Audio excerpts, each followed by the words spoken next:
Ever wonder what it takes to build a global empire? Is it a brilliant idea, a top-tier education, or maybe just being in the right place at the right time? Well, the story I'm about to tell you will challenge everything you think you know about success. It's the story of a man who failed at almost everything he tried for over 60 years, only to become one of the most recognizable faces on the planet. This is the incredible, almost unbelievable, story of Colonel Harland Sanders. Our journey begins in 1890, in the small town of Henryville, Indiana. Harland Sanders was born into a world that wasn't kind to him from the start. Life dealt him a heavy blow when his father passed away when he was just 6 years old. With his mother forced to work long hours to support the family, young Harland had to step up. He became the primary cook for his younger siblings. While other kids were out playing, he was in the kitchen, learning his way around pots and pans, unknowingly honing a skill that would one day change the world. His formal education was short-lived. Sanders dropped out of school in the 6th grade. The world of academia wasn't for him. The world of work was calling. And so began a long, winding, and often frustrating journey through the job market. His resume was a patchwork of odd jobs. He tried his hand as a farmhand, getting his hands dirty in the soil. He worked on the railroads as a fireman, shoveling coal into the roaring engines of steam locomotives. He was a streetcar conductor, a steamboat operator, and even an insurance salesman. For a brief period, he even practiced law after studying it by correspondence, but his legal career came to an abrupt end after a courtroom brawl with his own client. It seemed like every path he took led to a dead end. Failure wasn't just a possibility for Harland Sanders. It was a constant companion. He tried and failed, started and stopped, over and over again. By the time he was in his 40s, he had a long list of failed ventures and very little to show for his decades of hard work. To many, he would have looked like a textbook case of a life unfulfilled. But beneath the surface of these repeated failures, a resilience was being forged. The 1930s brought the Great Depression, a time of immense hardship for everyone. It was during this challenging decade that Sanders found himself running a small roadside motel and gas station in Corbin, Kentucky. He wasn't just pumping gas, he was looking for another way to make ends meet. He remembered his childhood in the kitchen and started cooking for hungry travelers who stopped by.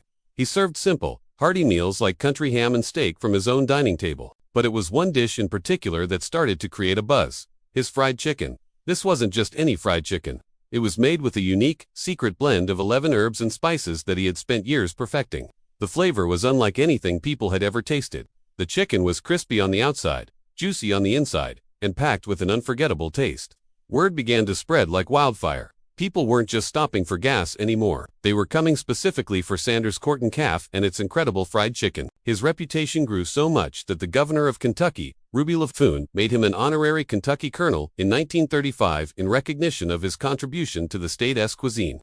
The title stuck, and Harland Sanders became Colonel Sanders. His small roadside operation was now a genuine local sensation, a must-visit destination. For the first time in his life, it seemed like he had finally found his calling, his one true success. He was a respected local businessman, a culinary star in his own small pond. But as history has shown, stability was not a permanent state for the colonel.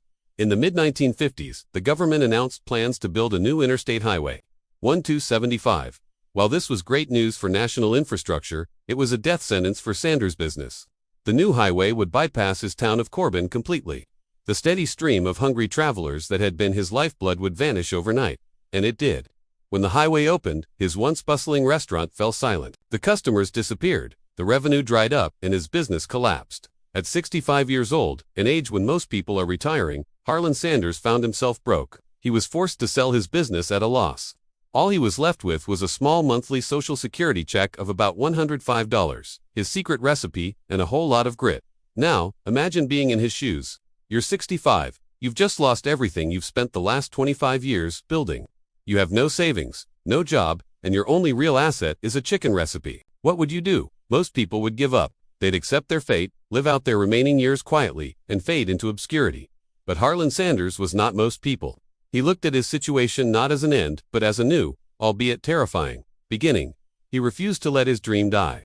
He had an idea, a crazy, audacious idea. If people couldn't come to his chicken, he would take his chicken to the people. He decided to try and franchise his recipe. He would teach other restaurant owners how to make his chicken, and in return, he would take a small royalty, just a few cents on every piece sold. So, he packed his trusty pressure cooker and a bag of his secret spice blend into the back of his Ford. He started driving across America, from one small town to the next, sleeping in the back of his car to save money. Dressed in his iconic white suit and black string tie, He would walk into restaurant after restaurant, looking for owners who would listen. His pitch was simple. He would offer to cook his chicken for the restaurant owner and their staff. If they liked it, they could add it to their menu. The rejections were brutal and relentless. "We're not interested. We have our own chicken recipe. You're too old. Old man, go home." He heard no again and again. He was laughed at, dismissed, and shown the door. Can you imagine the mental fortitude it took to face that day after day? He didn't just hear no a few dozen times, or even a few hundred. The story goes that Colonel Sanders was rejected an astonishing 1,009 times before he got his first yes. 1,009 no's. Think about that. Most of us give up after 2 or 3 rejections. He endured over 1,000. Finally, in 1952, he walked into a restaurant in Salt Lake City owned by a man named Pete Harmon. Sanders made his pitch, cooked his chicken, and Harmon was blown away. He agreed to the deal. That very first franchise location became the first Kentucky Fried Chicken. That single yes after a sea of no s was the spark that lit the fuse. With one successful franchisee, it became easier to convince the next one. And the next. Slowly but surely, the franchise model began to work. By 1963, just a decade later, there were over 600 KFC locations across the United States. Colonel Sanders, the man who was broke at 65, was now the head of a rapidly expanding corporation.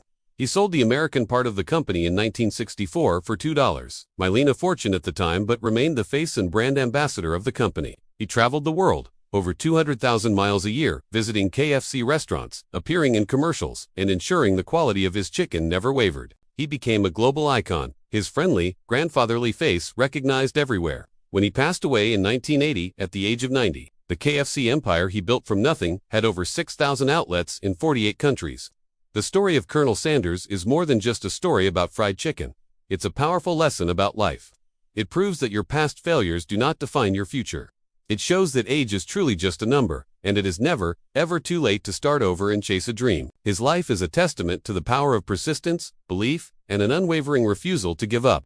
He faced 1,000 rejections, but all it took was one yes to change everything. So the next time you feel like you're too old, or you've failed too many times, remember the man in the white suit.